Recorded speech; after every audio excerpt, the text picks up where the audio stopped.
the double standard of destruction. Israel's bombing of Gaza has erased history the world can never get back, and all of us should care about that.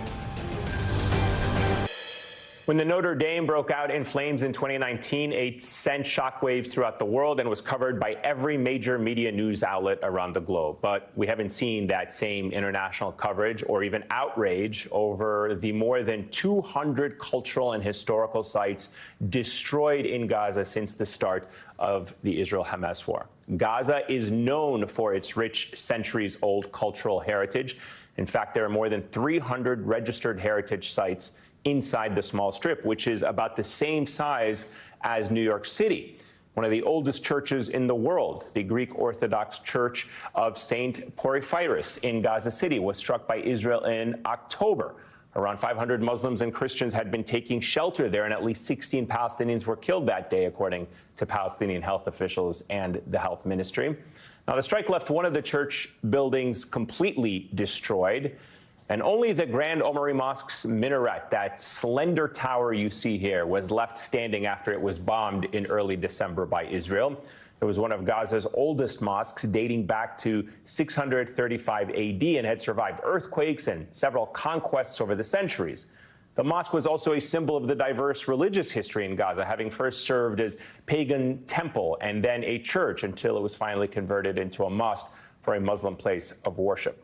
There's also Pasha's Palace, which was built in the 13th century by a ruler of the Mamluk dynasty. And historians actually say that Napoleon spent 3 nights here in 1799 during his military campaign. And the Al-Qarara Museum near Khan Yunis, which had a collection of about 3,000 artifacts dating back to the Canaanites and the Bronze Age, which has also been badly damaged. Gaza's Municipal Library and Rashad al-Shawa Cultural Center, which hosted a meeting between President Bill Clinton and the PLO leader Yasser Arafat 25 years ago, also have been reduced to rubble.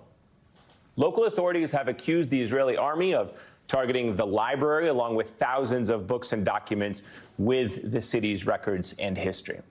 The Israeli military did not address the strike on libraries and maintain they are following international law, but the 1954 Hague Convention, agreed to by both Palestinians and Israelis, protects landmarks of great importance to cultural heritage during armed conflict. It's not just these beloved historic and physical spaces that are being ravaged. Some of the people responsible for creating culture, the poets, the writers, the playwrights, the artists, the musicians, also live in constant threat of losing their lives, and some have. According to a report by Gaza's Ministry of Culture, at least 28 people in the cultural sector have been killed, and that includes a renowned Palestinian poet and writer and literature professor, Rifat El-Arir, whose last poem, entitled "If I Must Die," has been shared widely on social media. It concludes with the words, "If I must die, let it bring hope. Let it be a tale." The war is also impacting a whole new generation of artists. 14-year-old scholarship student Selma El-Yazji, who writes poetry and dreamt of studying abroad before she was shot in the back by an unknown assailant last month. She still has the bullet lodged in her body to this day as she awaits treatment. And as we continue to hear about the harrowing realities of life inside of Gaza, remember, we cannot separate culture from its people. They are one in the same.